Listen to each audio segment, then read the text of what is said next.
Assalamualaikum warahmatullahi wabarakatuh. Bismillahirrahmanirrahim. Innal hamdalillah nahmaduhu wa nasta'inuhu wa nastaghfiruh wa na'udzu billahi min shururi anfusina wa sayyiati a'malina. Man yahdihillahu fala mudilla lahu wa man yudlil fala hadiya lahu. وأشهد أن لا إله إلا الله وحده لا شريك له وأشهد أن محمدا عبده ورسوله. يا أيها الذين آمنوا اتقوا الله حق تقاته ولا تموتن إلا وأنتم مسلمون. يا أيها الناس اتقوا ربكم الذي خلقكم من نفس واحدة وخلق منها زوجها وبث منهما رجالا كثيرا ونساء واتقوا الله الذي تساءلون به والأرحام إن الله كان عليكم رقيبا.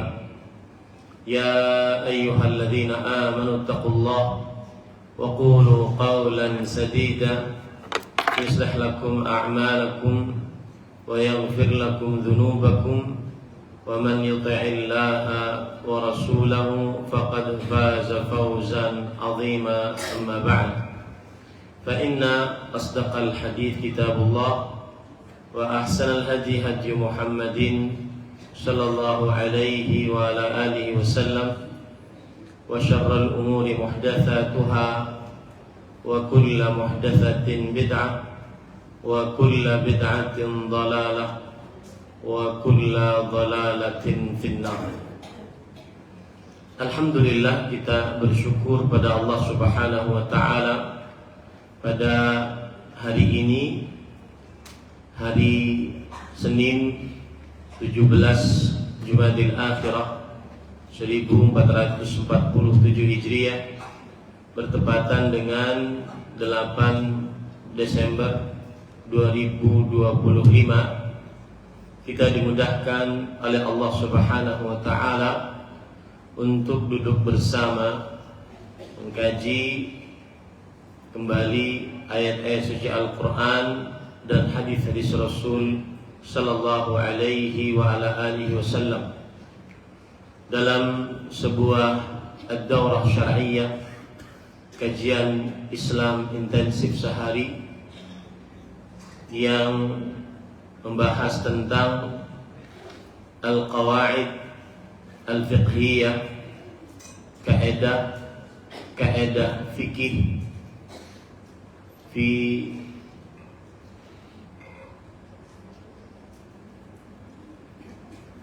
al-qawaid al-fiqhiyah, kaidah fikih atau ad-dawabit al-fiqhiyah lebih tepatnya, yaitu ad-dawabit al-fiqhiyah fil alaqat az-zawjiyah, kaidah-kaidah fikih dalam hubungan ataupun dalam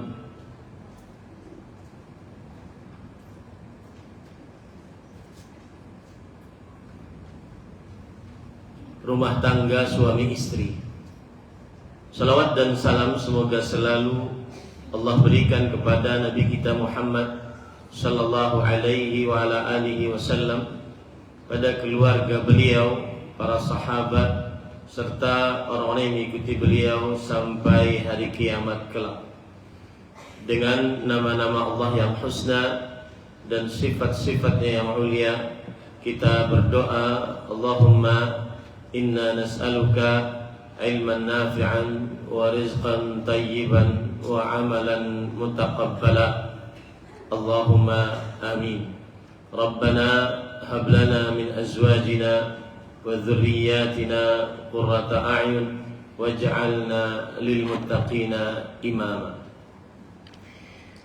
Ibu-ibu, saudari-saudari muslimah yang al-karimat, yang saya muliakan karena Allah, semoga Allah Subhanahu wa taala selalu memberikan afiat kepada kita di dunia dan di akhirat. Pada kesempatan kali ini kita membahas tentang kaedah-kaedah fikih dalam rumah tangga suami istri. Dan kajian ini adalah semacam kajian Islam intensif. Jadi bukan hanya sekedar kajian umum yang nanti ada ujiannya dan ibu-ibu bisa menjawab baik melalui kertas ataupun melalui link Google Form. Ibu-ibu, saudari-saudari muslimah al-karimat, afani Allah wa iyyakum. Pada kesempatan kali ini kita membahas di dalam materi disebutkan tentang pernikahan atau perkawinan dalam Islam adalah akad yang agung dan menjadi pondasi terbentuknya keluarga yang sakinah. Untuk menjaga ketentraman tersebut, para ulama menyusun dhawabit fiqhiyah, kaedah-kaedah fikih yang mengatur hubungan hak dan kewajiban suami istri. Kajian ini merangkum kaedah-kaedah tersebut agar ibu-ibu muslimah dapat memahami hak dan kewajiban dalam rumah tangga, batasan syariat dalam interaksi suami istri, dan cara menyelesaikan masalah keluarga dengan tuntunan fikih yang ada di dalam agama Islam. Di dalam pendahuluan ini disebutkan bahwa perkawinan atau pernikahan adalah sesuatu yang agung di dalam agama Islam. Hal ini sebagaimana disebutkan oleh Allah Subhanahu wa taala di dalam Al-Qur'an tentang agungnya pernikahan, yaitu Allah Subhanahu wa taala berfirman, "Wa min ayatihi an khalaqa lakum min anfusikum azwajan litaskunu ilaiha wa ja'ala bainakum mawaddatan wa rahmah inna fi dzalika laayatil liqaumin yatafakkarun." Dan dari tanda-tanda kekuasaan Allah Subhanahu wa taala, Allah Subhanahu wa taala menciptakan bagi kalian dari diri kalian pasangan supaya kalian merasa tenang kepada pasangan-pasangan tersebut, dan menjadikan di antara kalian rasa kasih dan rasa sayang, rasa cinta dan kasih sayang. Sesungguhnya di dalam hal tersebut terdapat tanda-tanda kekuasaan Allah Subhanahu wa taala bagi orang-orang yang berfikir. Ayat ini menunjukkan bahwa az-zawjiyah ayatun min ayatillah. Hubungan suami istri adalah salah satu tanda dari kekuasaan Allah Subhanahu wa taala. Ini menunjukkan bagaimana pernikahan di dalam agama Islam adalah sesuatu yang agung dan sesuatu yang mulia, suci. Imam Ibnu Katsir rahimahullah ta'ala menafsiri ayat ini, yaitu surat Ar-Rum yang saya bacakan tadi. Imam Ibnu Katsir berkata dengan perkataan yang sangat luar biasa. Di antara perkataan dan penjelasan beliau, beliau mengatakan, yaqulu ta'ala wa min ayatihi ad-dallah ala 'azamatihi wa kamali qudratihi annahu khalaqa abaakum Adama min turab. Dan dari tanda-tanda kekuasaan Allah Subhanahu wa taala dan keagungannya, kesempurnaan kekuasaannya, Allah telah menciptakan nenek moyang kalian yaitu Adam dari tanah. Kemudian Imam Ibnu Katsir juga berkata, qauluhu wa min ayatihi an khalaqa lakum min anfusikum azwajan, dan firman Allah yang berbunyi, dan dari tanda-tanda kekuasaannya Allah telah menciptakan bagi kalian dari diri kalian pasangan-pasangan. Ay khalaqa lakum min jinsikum inathan yakunna lakum azwajan. Maksudnya Allah Subhanahu wa taala menciptakan bagi kalian dari jenis kalian, yaitu sama-sama dari manusia, berjenis kelamin perempuan, yang menjadi pasangan bagi kalian,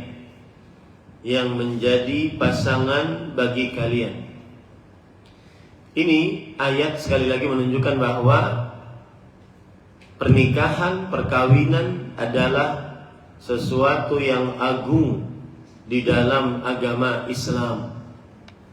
Surat Ar-Rum ayat 21. Begitu juga Allah Subhanahu wa taala berfirman tentang pernikahan atau perkawinan adalah akad yang agung.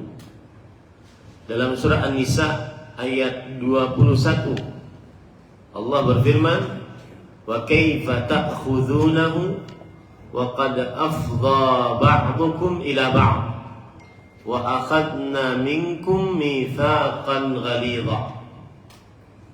Yang artinya, dan bagaimanakah kalian wahai para suami akan mengambilnya, maharnya kembali, padahal kalian telah bergaul dengan yang lainnya sebagai suami istri, dan para istri-istri kalian telah mengambil dari kalian perjanjian yang agung.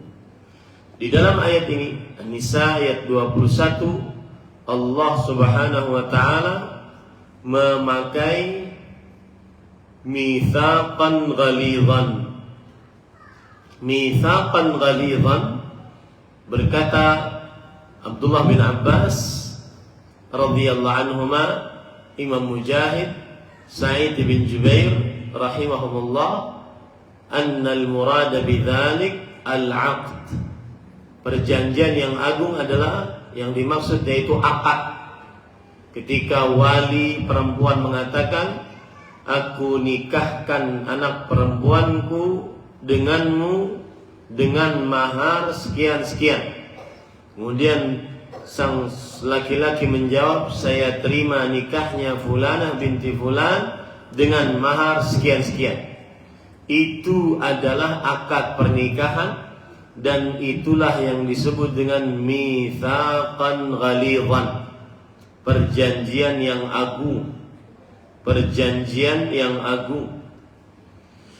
Abdullah bin Abbas radhiyallahu anhuma berkata, perjanjian yang agung di sini mencakup imsakun bima'ruf atau tasrihun bi ihsan, hidup bersama dengan baik atau hidup bercerai dengan baik juga. Kenapa? Karena dia adalah mitsaqan ghalidhan. Pernikahan adalah akad yang agung. Makanya saya sering mengatakan, apabila ada yang merusak pernikahan ini, akad pernikahan yang agung ini, berarti dia adalah pengkhianat. Pengkhianatan terbesar setelah kesyirikan, yaitu perselingkuhan. Pengkhianatan terbesar setelah kesyirikan yaitu perselingkuhan. Karena Allah Subhanahu wa taala tidak memakai lafaz mitsaqan ghalidhan kecuali untuk tauhid dan kecuali untuk akad pernikahan. Ini patut diperhatikan dan ini juga menjadi pelajaran bagi saudari-saudari muslimah al-karimat, afani Allah iyyakum, yang saya muliakan karena Allah. Semoga Allah Subhanahu wa taala selalu memberikan afiat kepada kita di dunia dan akhirat, agar tidak mudah-mudah untuk bercerai, agar tidak mudah-mudah untuk memutuskan perjanjian yang agung ini, agar tidak mudah-mudah bosan dengan istri dan seterusnya, dengan suami. Karena sebagian perempuan kadang bosan dengan suaminya, apalagi kalau seandainya dia sudah merasa bisa independen dirinya, dia menghasilkan uang yang banyak, saya tidak terlalu penting dengan pasangan. Akhirnya dia meremehkan pernikahan dan akad yang agung ini. Ini tanamkan baik-baik ibu-ibu, saudari-saudari muslimah yang dimuliakan oleh Allah Subhanahu wa taala. Kemudian kalau kita perhatikan bahwa kenapa pernikahan berpasangan adalah mempunyai kedudukan yang agung dalam agama Islam. Salah satunya adalah para Rasul alaihi salatu wassalam, mereka senantiasa berpasangan. Para Rasul alaihi salatu wassalam, mereka senantiasa berpasangan. Allah berfirman di dalam surat Ar-Ra'd ayat 38, "Walaqad arsalna rusulan min qablik wa ja'alna lahum azwajan wa dzurriyyah." Sungguh telah kami utus rasul-rasul sebelum engkau, dan kami jadikan bagi mereka pasangan-pasangan dan keturunan-keturunan. Berarti menikah sesuatu yang agung dalam agama Islam, karena ini adalah ajaran para rasul alaihimus salatu wassalam. Ajaran para rasul alaihimus salatu wassalam. Kemudian itu yang kedua, yang ketiga. Jadi yang pertama tadi, kenapa pernikahan agung? Karena dia tanda-tanda kekuasaan Allah. Yang kedua, kenapa pernikahan agung? Karena dia adalah akad yang agung. Disebutkan dengan lafaz dalam Al-Quran, mitsaqan ghalidhan. Yang ketiga, kenapa pernikahan agung? Karena dia adalah sunnatur rusul, ajarannya para rasul alaihimus salatu wassalam. Yang keempat, kenapa pernikahan agung? Karena Al-Quran sangat memotivasi untuk menikah. Al-Quran sangat memotivasi untuk menikah. Allah Subhanahu wa taala berfirman, "Wa ankihul ayama minkum was-salihin min ibadikum wa imaikum iyakunu fuqara'a yughnihimullahu min fadlih wallahu wasi'un alim." Yang artinya, dan nikahkanlah orang-orang yang sendirian di antara kalian, dan orang-orang yang layak nikah dari hamba-hamba sahaya dari kalian yang laki-laki, dan hamba-hamba perempuan. Ini ayat memerintahkan agar perintah untuk menikah. Imam Ibnu Katsir berkata, "Hadza amrun bitazwij." Ini adalah perintah untuk menikah. Dan sebagian ulama, kata Imam Ibnu Katsir, "Dhahaba ta'ifatun minal ulama ila wujubi ala kulli man qadara alaih." Atas setiap orang yang sanggup atasnya. Atas setiap orang yang sanggup atasnya. Dan Rasul sallallahu alaihi wasallam bersabda, "Tazawwaju, menikahlah kalian. Menikahlah kalian. Tawaladu, tanasalu, dan punya anaklah kalian. Berketurunanlah kalian. Punya anaklah kalian dan berketurunanlah kalian." Ini adalah hal yang keempat yang menunjukkan agungnya pernikahan.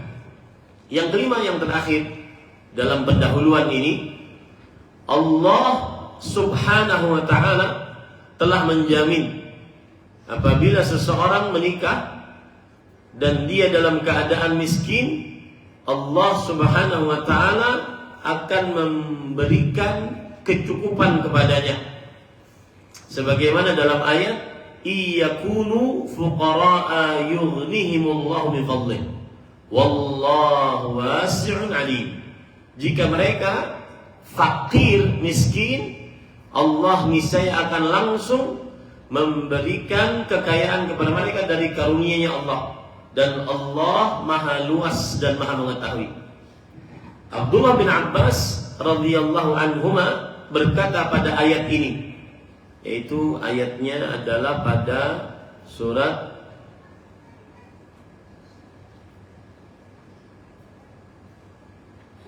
An-Nur ayat 32.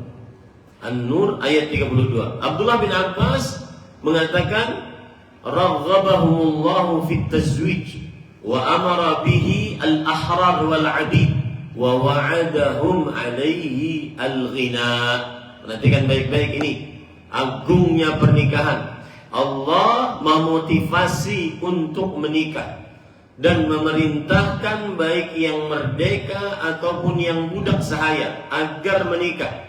Dan Allah menjanjikan untuk mereka kekayaan. Iyakunu fuqara'a yughnihimullah min fadlih. Yang artinya, jika mereka miskin, maka Allah akan memberikan kekayaan kepada mereka. Makanya Abdullah bin Mas'ud berkata, "Iltamisul ghina fin nikah." Carilah kekayaan di dalam menikah. Carilah kekayaan di dalam menikah. Dan Rasul sallallahu alaihi wasallam bersabda dalam hadis riwayat Imam Tirmidzi, "Thalathatun haqqun 'ala Allah 'aunuhum." 3 orang yang wajib Allah menolong mereka. An-nakihul ladzi yuridul 'afaf. Yang pertama, seorang yang menikah yang berniat menjaga kesucian kemaluannya. Wal mukatab yuridul 'ada. Dan seorang budak yang ingin memerdekakan dirinya dengan cara dia membayar, maka Allah akan menolong budak tersebut agar merdeka. Wal ghazi fi sabilillah. Dan seorang yang berjihad di jalan Allah subhanahu wa ta'ala. Ini semua menunjukkan bahwasanya orang yang menikah ditolong oleh Allah subhanahu wa ta'ala. Bahkan Imam Ibnu Katsir mengatakan, perhatikan baik-baik ini ibu-ibu, jangan takut menikah, jangan takut urusan rezeki kalau seandainya menikah. Perhatikan, wal ma'hudu min karamillahi wa lutfih an yarzuqahu wa iyyaha ma fihi kifayatun lahu wa laha. Dan yang sudah terbukti dari kemuliaan Allah, kemurahan Allah dan kelembutan Allah, Allah akan memberikan rezeki kepada si laki-lakinya dan kepada si perempuannya yang cukup untuknya dan untuk istrinya. Yang cukup untuknya dan untuk istrinya. Ini ibu-ibu, saudari-saudari muslimah. Itu adalah pendahuluan tentang agungnya pernikahan. Sekarang kita bahas tentang bab yang pertama, kaidah fikih terkait kedua suami istri. Kaidah pertama adalah asal dalam akad nikah adalah pengagungan dan penjagaannya. Maknanya akad nikah bukan permainan. Ia wajib dijaga, ia wajib dihormati, dan tidak boleh diputus kecuali dalam keadaan darurat. Diperhatikan baik-baik. Dan pembahasan penting di dalamnya ada 3. Wajibnya iddah setelah perceraian atau kematian suami, haramnya meminta cerai tanpa alasan syar'i, wajibnya taat kepada suami dalam kebaikan. Kita bahas kaidah yang pertama ini. Jadi Bu, kita ini dalam daurah ini membahas per kaidah, ya, membahas per kaidah. Yang pertama yaitu tentang wajibnya mengagungkan pernikahan ini. Akad pernikahan jangan dijadikan main-main. Wajib diagungkan, dijaga, dihormati.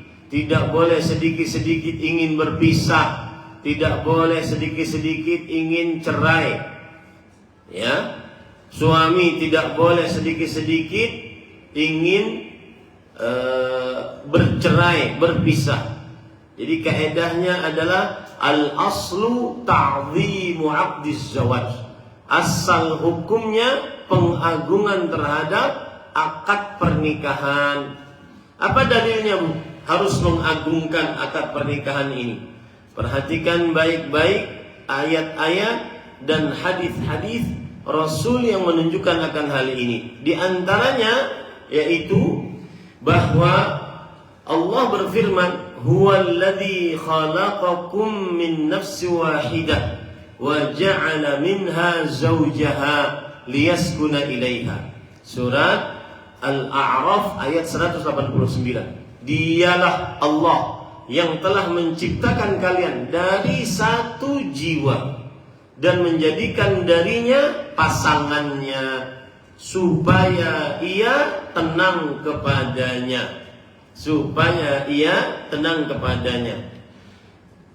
Ayat-ayat ini menunjukkan bahwasanya wajib untuk menjaga pernikahan. Kenapa demikian?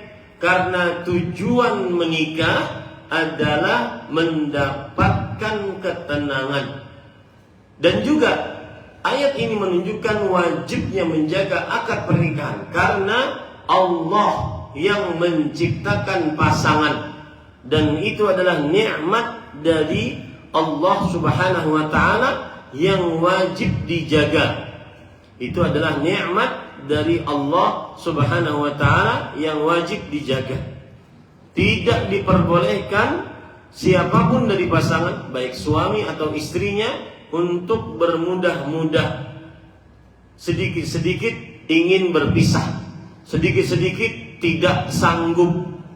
Kapan bisa berislah?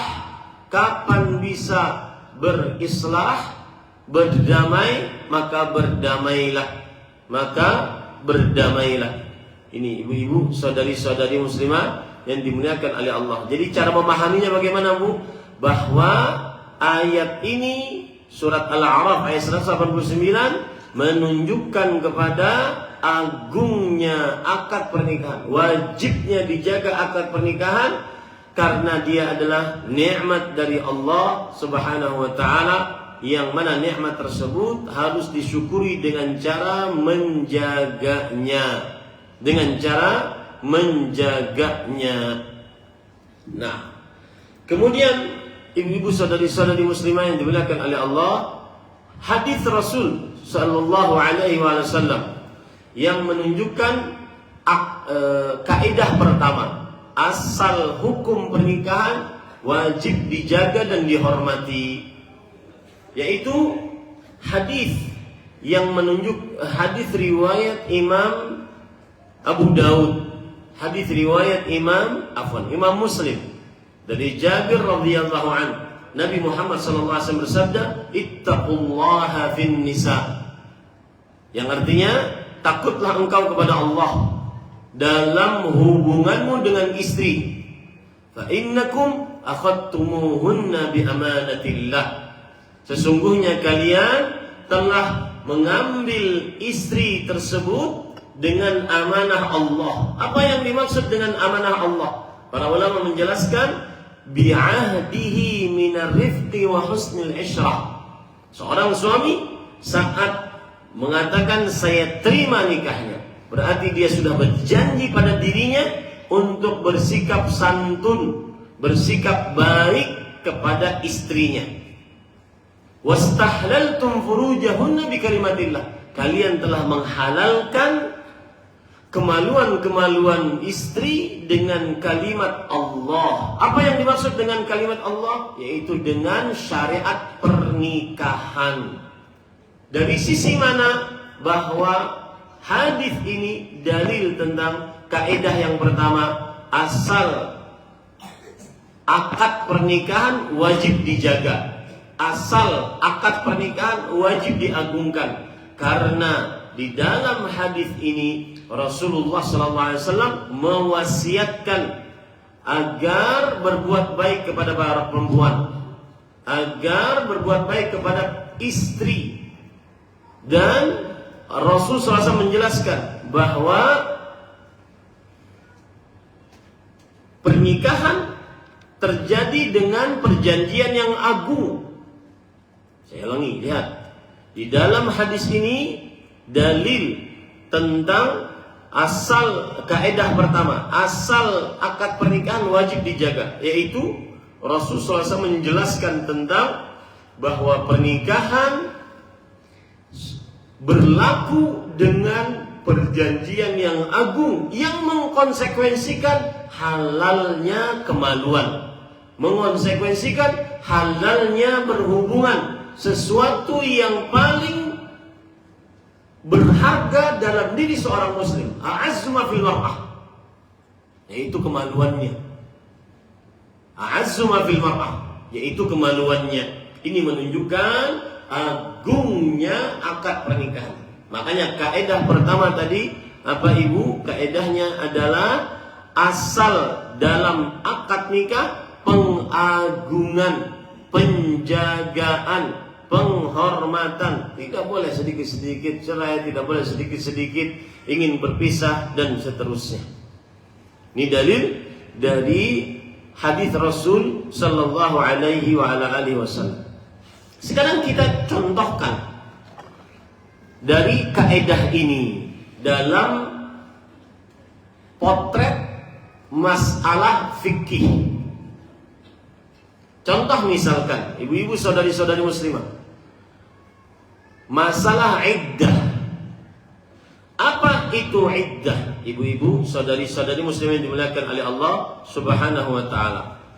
Iddah adalah masa menunggu yang diwajibkan bagi seorang wanita setelah putusnya pernikahan, baik karena cerai ataupun kematian suami, sebelum ia boleh menikah lagi.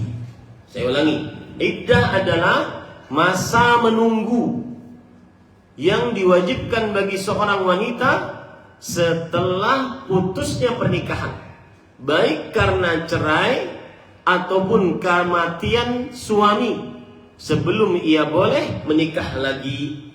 Iddah ini punya tujuan menjaga nasab, mengagungkan hak dan akad pernikahan. Lihat Bu, menjaga nasab dan mengagungkan akad pernikahan ini yang saya sebutkan tadi. Ya, ini ibu-ibu saudari-saudari muslimah. Yang ketiga, tujuan iddah memberi kesempatan untuk rujuk jika perceraiannya adalah talak rujuk, talak pertama atau talak kedua. Tujuannya adalah untuk kaidah pertama. Apa kaidah pertama Bu? Asal akad pernikahan adalah pengagungan dan penjagaan, penghormatan. Tidak mudah sedikit-sedikit bercerai, sedikit-sedikit bercerai. Nah, ibu-ibu saudari-saudari muslimah, kalau ada yang bertanya, apa hubungannya iddah dengan pengagungan nikah Ustaz? Jawabannya begini. Kalau seandainya ada orang suami mentalak istrinya, talak satu rujuk, saya talak kamu, itu talak yang pertama dilakukan oleh suami, maka pada saat itu sang istri harus memiliki masa iddah. Berapa lama? Salasatu quru, 3 kali haid. 3 kali haid. Allah berfirman di dalam surat Al-Baqarah ayat 228. Wal mutallaqat yatarabbasna bi anfusihinna thalathata quru. Wanita-wanita yang ditalak menunggu dirinya agar bisa menikah kembali ataupun agar dirujuk selama 3 kali haid. Selama 3 kali haid. Dan bagi wanita-wanita yang ditinggal mati suaminya, mereka juga mempunyai masa iddah, yaitu 4 bulan 10 hari. Sebagaimana disebutkan oleh Allah dalam surah Al-Baqarah ayat 234. Walladzina yatawaffawna minkum wa yadharuna azwajan yatarabbasna bi anfusihinna 4 ashhurin wa 'ashra. Yang meninggal dari kalian dan meninggalkan istri, maka para istri atau istri tersebut menunggu di masa iddah selama 4 bulan 10 hari. Ayat-ayat ini memberikan pelajaran disyariatkannya masa iddah. Apa tadi masa iddah, Bu? Masa menunggu. Masa menunggu yang diwajibkan bagi seorang wanita setelah putus pernikahan, baik karena cerai atau karena kematian suami, sebelum ia boleh menikah lagi. Ini menunjukkan bahwa seorang wanita muslimah wajib menjaga pernikahannya, wajib mengagungkan akad pernikahannya. Kenapa? Karena dengan adanya masa iddah mungkin terjadi rujuk. Akhirnya terjadi MOU antara suami istri. Oke, kita akan kembali lagi, tapi harus di atas kesepakatan. Sang suami tidak boleh main game malam-malam. Sang suami tidak boleh chat-chatan dengan perempuan. Sang suami tidak boleh kirim-kirim pulsa kepada mantan. Ada nggak begitu? Ini ibu-ibu saudari-saudari, semua harus ada perbaikan MOU. Maka pada saat itu terjadilah rujuk. Ini namanya dari masa iddah ada pengamalan terhadap akad, terhadap kaidah pertama, yaitu asal dalam akad pernikahan adalah pengagungan dan penjagaan, penghormatan, pemuliaan. Tidak boleh dihancurkan, tidak boleh diceraikan dengan asal-asalan. Ini ibu-ibu saudari-saudari muslimah. Makanya wanita yang dalam masa iddah, dia wajib tetap di dalam rumah suaminya. Rasulullah SAW bersabda dalam hadis riwayat Bukhari Muslim, "La tuhiddu imra'ah 'ala mayyit fawqa thalath illa 'ala zawj 4 ashhur wa 'ashra." Yang artinya seorang wanita tidak boleh untuk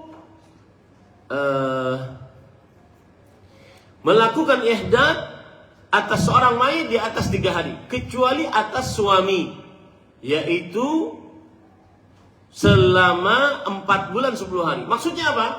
Seorang perempuan ketika ditinggal mati oleh suaminya, maka dia mempunyai masa iddah, tidak boleh menerima pinangan, tidak boleh melakukan pernikahan sebelum 4 bulan 10 hari. Tujuannya adalah pengagungan. Pengagungan apa, Bu? Akad pernikahan. Mudah-mudahan bisa dimaklumi ya. Ini ibu-ibu, saudari-saudari muslimah yang dimuliakan oleh Allah Subhanahu wa taala. Baik, sekarang permasalahan selanjutnya yaitu contoh dari kaidah yang pertama ini juga adalah haramnya meminta cerai tanpa ada alasan syariat. Haramnya meminta cerai tanpa ada alasan syariat. Apa itu? Hadis Rasul sallallahu alaihi wasallam yang berbunyi ayyuma imra'atin talabat min zawjiha talaqa min ghairi ma ba'sin faharamun alaihi raihatul jannah. Wanita mana saja yang meminta cerai dari suaminya tanpa sebab, maka haram baginya mencium bau surga. Ini hati-hati ibu-ibu, saudari-saudari muslimah. Dan saya sering mengatakan dan sering ditanya, apa batasan seorang wanita muslimah diperbolehkan menggugat cerai suaminya? Jawabannya adalah saat ketika sang istri tersebut sudah tidak sanggup untuk taat kepada suaminya. Dia takut melakukan nusyuz kepada suaminya, yaitu kedurhakaan kepada suaminya. Dia takut tidak taat kepada suaminya. Apa sebabnya? Banyak sebabnya. Sebabnya misalkan akidah suami rusak, ibadah suami rusak, muamalah suami rusak, adab akhlak suami buruk, ya. Atau bahkan sebabnya fisik. Contoh misalkan, Ustaz, saya mau minta cerai Ustaz. Kenapa Bu? Karena pas lagi bergaul kedetahan lawan sidin, kayak melihat warik Ustaz. Maka pada saat itu, ya, diperbolehkan. Kalau sudah dia berusaha semaksimal mungkin, diperbolehkan. Dia takut nusyuz sebagai seorang istri. Itulah alasan paling kuat untuk seorang istri menggugat cerai suaminya. Ini dalil menunjukkan bahwa kaidah pertama asal dalam pernikahan adalah pengagungan, penjagaan, penghormatan, pemuliaan akad pernikahan.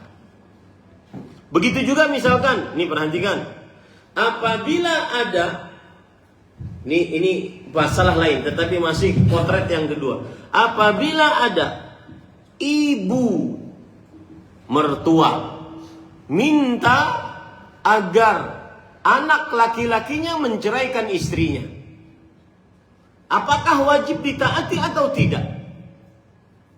Paham permasalahannya, Bu?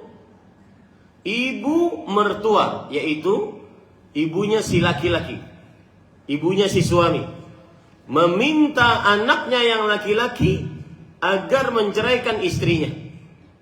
Apakah wajib taat atau tidak? Apalagi di sana ada hadis Rasul sallallahu alaihi wasallam riwayat Imam Abu Daud. Rasul SAW bersabda, "Ya Abdullah ibn Umar, talliq imra'atak." Kata Umar bin Khattab radhiyallahu anhu.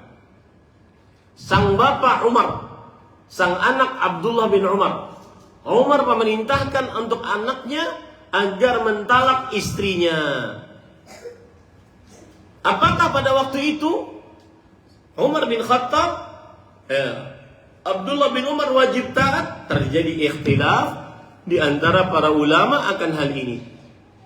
Ya, makanya ketaatan seorang anak kepada orang tua di dalam perihal memerintahkan agar mencerai istrinya, pendapat yang lebih kuat adalah dirinci.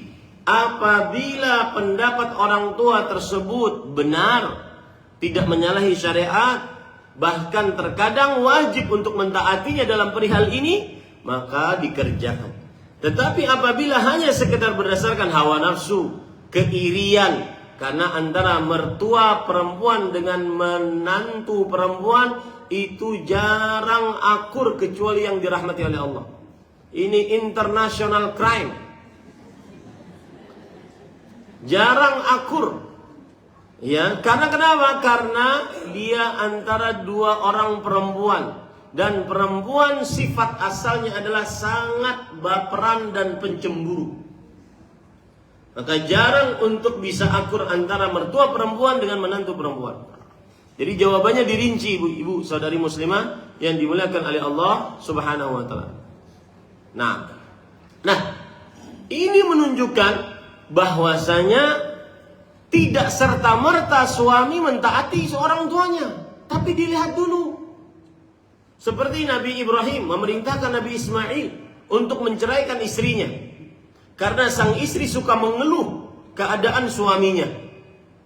Maka saat itu Nabi Ismail mentaati bapaknya Ibrahim alaihissalam, karena ada sebab yang diperbolehkan. Tetapi apakah mutlak setiap perintah orang tua agar menceraikan istri kemudian ditaati? Jawabannya tidak. Kenapa? Kaidah pertama, asal hukumnya di dalam akad pernikahan wajib diagungkan, wajib dijaga, wajib dimuliakan. Ini ibu-ibu, saudari-saudari muslimah yang dimuliakan oleh Allah Subhanahu wa taala. Contoh yang ketiga, wajibnya taat kepada suami dalam kebaikan. Perhatikan baik-baik ibu-ibu, saudari-saudari muslimah yang dimuliakan oleh Allah. Salah satu hak terbesar suami adalah ditaati perintahnya selama bukan maksiat. Ini semua tujuannya adalah menerapkan kaidah pertama. Asal dalam akad nikah pengagungan, penjagaan, dan pemuliaan. Ya, asal dalam akad nikah pengagungan, penjagaan, dan pemuliaan. Rasulullah SAW bersabda, perhatikan hadisnya.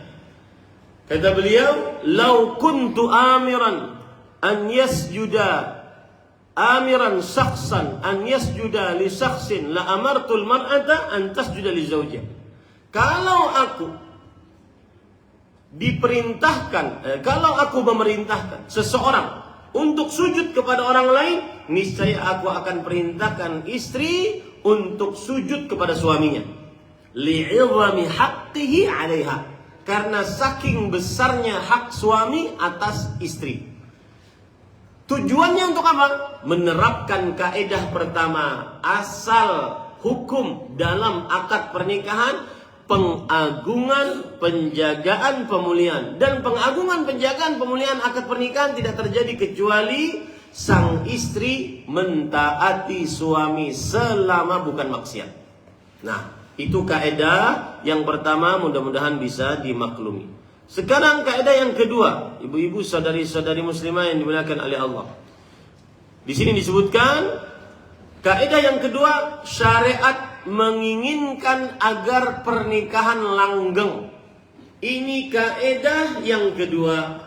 Islam ingin agar pernikahannya rukun, damai, sakinah, mawaddah, dan rahmah. Penuh ketenangan, penuh rasa cinta, penuh kasih sayang. Pernikahannya langgeng. Ini kaidah yang kedua di dalam pernikahan. Maksudnya adalah, perhatikan ini penting sekali, selama bisa dipertahankan, perceraian bukan pilihan pertama dan utama.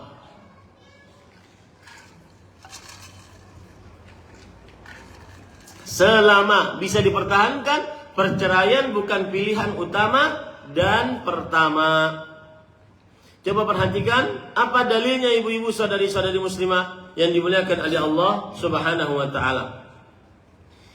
Dalilnya adalah kedudukan akad nikah yang sudah kita sebutkan tadi.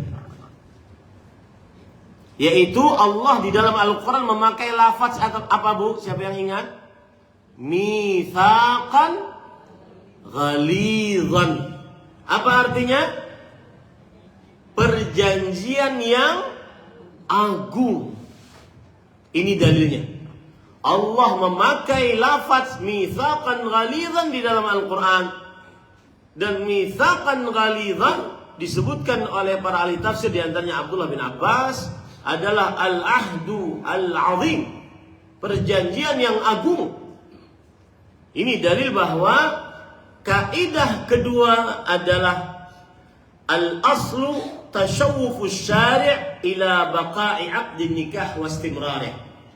Asal hukum pernikahan adalah supaya dilanggengkan, penuh dengan kedamaian, penuh dengan ketentraman, ketenangan, sakinah, mawaddah dan rahmah.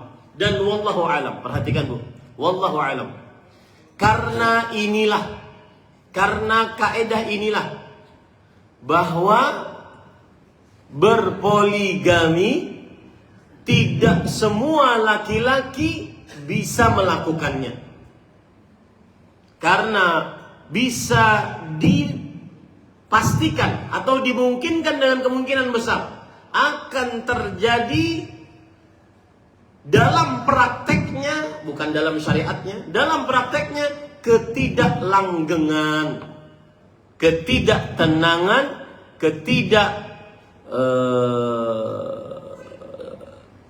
rasa cintanya terbagi dan seterusnya. Makanya Allah berfirman, "Fa in khiftum alla ta'dilu fawahidah." Jika kalian takut untuk tidak bisa berbuat adil, maka cukup satu.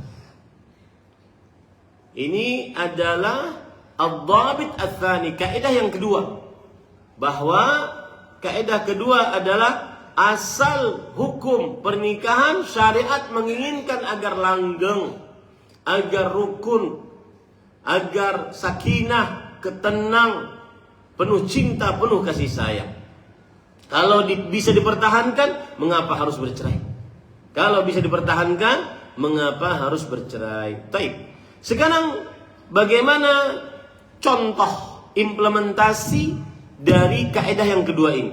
Satu, dianjurkannya bersabar menghadapi kekurangan pasangan.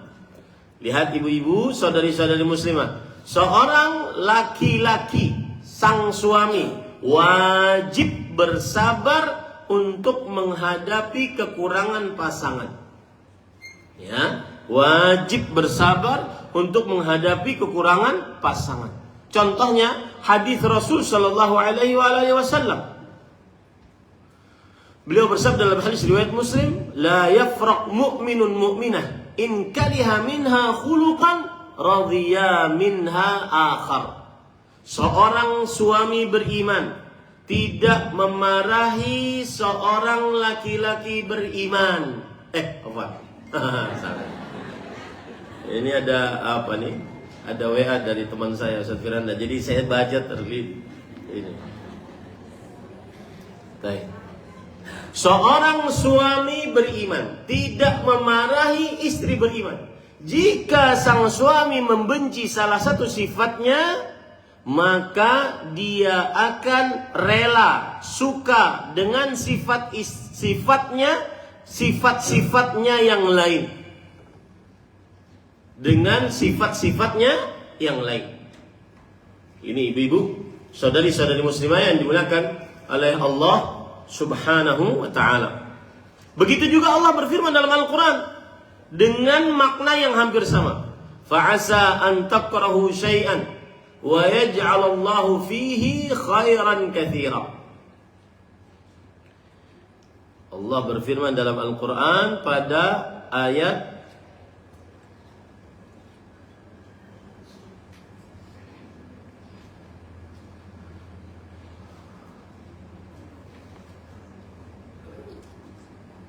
Surah An-Nisa ayat 19. Saya bacakan dari awal ayat, dari pertengahan. Wa ashiruhunna bil ma'ruf. Gauli istrimu dengan baik. Fa in karihtumuhunna fa 'asa an takrahu syai'an wa yaj'alallahu fihi khairan katsira. Gauli istrimu dengan baik. Kemudian jika kamu wahai suami tidak menyukai dari mereka sesuatu, maka bersabarlah. Karena mungkin kamu tidak menyukai sesuatu dari mereka, padahal Allah menjadikan pada mereka kebaikan yang banyak. Ini adalah implementasi dari kaidah yang kedua, yaitu syariat Islam menginginkan agar pernikahan langgeng, rukun, penuh cinta, penuh kasih sayang. Maka dianjurkan bersabar menghadapi kekurangan pasangan, termasuk di dalamnya juga istri. Bersabar menghadapi kekurangan pasangan. Misalkan sang suami sedang dalam keadaan tetap berusaha mencari pekerjaan, tetapi belum ada yang cocok. Maka sang istri selama suaminya masih berusaha memberikan nafkah sedikit walaupun hanya secukupnya ataupun bahkan mungkin kurang dari cukup, maka bersabarlah. Sebagaimana istri-istri Nabi, di antaranya Aisyah radhiyallahu anha, beliau mengatakan, "Ra'ainal hilal, tsummal hilal, tsummal hilal, thalathatu ahillah fi syahrain." Kita melihat bulan purnama, kemudian bulan purnama, kemudian bulan purnama. 3 bulan purnama dalam 2 bulan, berarti 2 bulan setengah. Wa ma uqida fi buyuti azwajin Nabi sallallahu alaihi wasallam nar. Maka tidak ada api yang dibakar di dalam rumah istri-istri Nabi Muhammad sallallahu alaihi wasallam. Artinya tidak sesuatu yang dimasak. Lalu kalian makan apa? Makan al-aswadan, air putih dan kurma. Maka bersabarlah dengan keadaan suami, harus bersabar. Ya, kenapa? Karena kaidah yang kedua, syariat Islam menginginkan agar pernikahan langgeng, agar pernikahan rukun, sakinah, mawaddah dan rahmah. Implementasi kedua, bolehnya islah, perdamai antara suami istri, dan ini agung sekali ibu-ibu, saudari-saudari muslimah. Syariat Islam membolehkan islah, berdamai. Bahkan hanya di dalam Islam. Di Nasrani tidak ada, Yahudi nggak ada. Hanya di dalam Islam boleh yang sudah ditalak untuk dirujuk. Kalau memang masih talak rujuk, yaitu talak 1 atau talak 2, boleh dirujuk. Ya. Dalil yang menunjukkan akan hal ini bahwasanya diperbolehkan islah, berdamai. Allah Subhanahu wa taala berfirman di dalam Al-Qur'an tentang perdamaian. Allah berfirman dalam Al-Quran surah An-Nisa ayat 128, wa in imra'atun khafat min ba'liha nusyuzan aw i'radan fala junaha 'alaihima an yusliha bainahuma sulha was-sulhu khair wa uhdiratil anfusus syuh wa in tuhsinu wa tattaqu fa innallaha kana bima ta'maluna khabira. Ini perhatikan, ini bagi istri yang mendapati suaminya yang kadang-kadang balelo, yang kadang-kadang menyimpang. Ini caranya nih, menghadapi suami yang kadang melakukan kesalahan. Ini caranya. Surah An-Nisa ayat 128. Dan jika seorang wanita khawatir akan nusyuz atau sikap tidak acuh dari suaminya, suaminya sudah tidak peduli dengan istrinya, suaminya tidak menafkahi istrinya, suami tidak ingin lagi mempunyai istri si dia, dan seterusnya, maka tidak mengapa bagi keduanya mengadakan perdamaian yang sebenar-benarnya. Perhatikan baik-baik penafsirannya.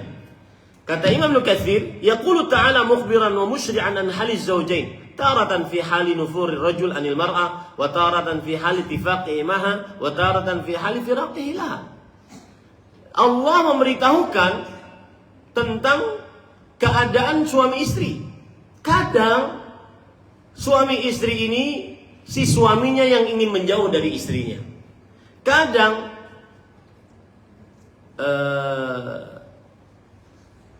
kedua-duanya ingin bersama. Suami ingin tetap, istri juga ingin tetap, dan ini yang terbaik. Kadang si suami ingin berpisah dengan istrinya. Maka bagaimana yang paling baik menghadapinya?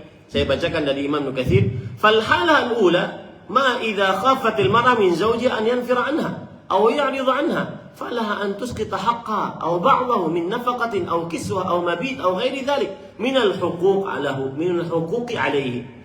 Yang artinya, kalau seandainya suami ingin berpisah dengan istrinya, kenapa?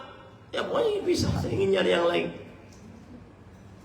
Atau ingin sudah tidak acuh dengan istrinya, maka tidak mengapa sang istri menggugurkan haknya atau sebagian dari haknya, seperti nafkahnya dikurangi, tidak mengapa. Yang penting kita masih bersuami istri.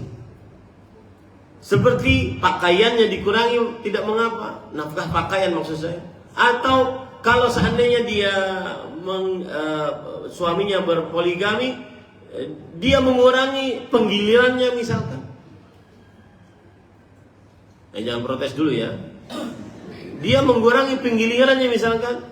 Atau hal-hal lainnya yang merupakan hak-hak sang istri, dia kurangi. Untuk apa? Agar tetap pernikahan langgeng. Walahu an yaqbala dzalika minha fala junah 'alaihima an yadhil an fala junah 'alaihima fi badliha dzalik. Dan sang suami akhirnya ridha. Ya sudahlah begini aja. Ya, berarti engkau menggugurkan beberapa ke hakmu wahai istri. Aku ridha dan akhirnya kita masih tetap suami istri. Nah, intinya apa? Yang saya maksud adalah bukan penggugurannya ya, tetapi yang saya maksud adalah syariat tetap menginginkan agar pernikahan langgeng meskipun kadang dalam kondisi tertentu sang istri harus mengalah. Oh, ada mau aku di sini. Nah, itu lain hal nantinya. Ya, itu lain hal nanti. Tetapi yang kita ingin contohkan kaidah kedua, syariat Islam menginginkan langgengnya pernikahan. Makanya Allah berfirman setelah itu, fala junaha 'alaihima an yusliha bainahuma sulha. Tidak mengapa atas keduanya untuk berdamai dengan sebenar-benarnya. Wasulhu khair. Dan perdamaian lebih afdal. Ini ibu-ibu, saudari-saudari muslimah yang dimuliakan oleh Allah Subhanahu wa taala. Contoh misalkan yang terjadi pada Rasulullah SAW, yaitu beliau ingin mencerai Saudah binti Zam'ah karena mungkin sudah terlalu tua, ya, tidak bisa lagi digauli. Maka Rasulullah SAW ingin bercerai dengan Saudah binti Zam'ah. Lalu Saudah radhiyallahu anha ummul mukminin berislah dengan Rasulullah. Wahai Rasulullah, biarkan saya tetap menjadi istrimu, tetapi giliranmu menggilirku, ya, waktu giliranmu menggilirku, aku berikan kepada Aisyah radhiyallahu anha. Dan Rasulullah SAW ridha. Kemudian tetaplah Saudah binti Zam'ah menjadi istri beliau di dunia dan di akhirat. Nah, ini contohnya Bu, bahwa syariat Islam menginginkan kelanggengan pernikahan, ya, kelanggengan pernikahan. Kalau ada ibu-ibu setelah mendengar ini kemudian berkomentar, kada sanggup orang Ustaz. Nah, itu hak ibu-ibu. Ya, tetapi saya sekarang sedang mencontohkan implementasi kaidah yang kedua, bahwa apabila bisa masih ada perdamaian agar pernikahan langgeng, maka lakukanlah itu. Meskipun kadang-kadang kita menurunkan ego. Kita menurunkan ego kita sebagai seorang perempuan. Itu maksudnya Ibu. Baik. Implementasi yang ketiga, yaitu disebutkan di dalam materi kita, adalah bila ragu apakah talak jatuh atau tidak, asalnya tidak terjadi talak. Nah, ini sering sekali terjadi di dalam kehidupan berumah tangga. Ya. Kalau seandainya ragu, maka asal hukumnya tetap ada akad pernikahan selama ada selama belum ada kejelasan talak. Selama belum ada kejelasan talak. Ini ibu-ibu, saudari-saudari muslimah yang dimuliakan oleh Allah Subhanahu wa taala. Contoh misalkan dalam hadis riwayat Bukhari dan Muslim, Abdullah bin Zaid bercerita syaka ila Rasulillah sallallahu alaihi wasallam ar-rajulu yukhayyalu ilaihi annahu yajidu syai'a fi shalah qala la yansarif hatta yasma'a sautan aw yajida rihan. Ini ibu-ibu perhatikan, ini mungkin contohnya tidak ada kaitannya dengan nikah, tetapi ini contohnya maknanya ke situ. Kalau seorang sedang sholat, lalu dia mendapati dalam perutnya ataupun pada awal duburnya, ya, di permukaan duburnya sepertinya ada yang keluar, Ustaz. Maka kata Rasulullah SAW, jangan engkau hentikan, batalkan sholatmu sampai engkau mendengar suara atau mencium bau. Kalau sudah ada suara atau bau, berarti beneran bekantut. Tapi kalau hanya sekedar pinanya, Ustaz, maka pada saat itu tidak. Ya, sama dengan tadi talak. Kayaknya Ustaz Sidin mentalak ulun. Kemudian sang suami menjawab, mana aku pernah mentalak? Biar ada mentalak. Sudah seperti itu terjadi, maka asal hukumnya jatuh talak atau tidak? Tidak. Ingat itu baik-baik, ibu-ibu, saudari-saudari muslimah yang dimuliakan oleh Allah Subhanahu wa taala. Ada kaidah fikih yang mengatakan bahwa tasawi at-tarafain fa in rajjaha kana dhannan wal marjuhu wahman. Kalau seandainya dua pendapat ini sama, maka tidak bisa dikuatkan satu dengan yang lainnya. Tidak bisa dikuatkan satu dengan yang lainnya. Ini ibu-ibu, saudari-saudari muslimah yang dimuliakan oleh Allah.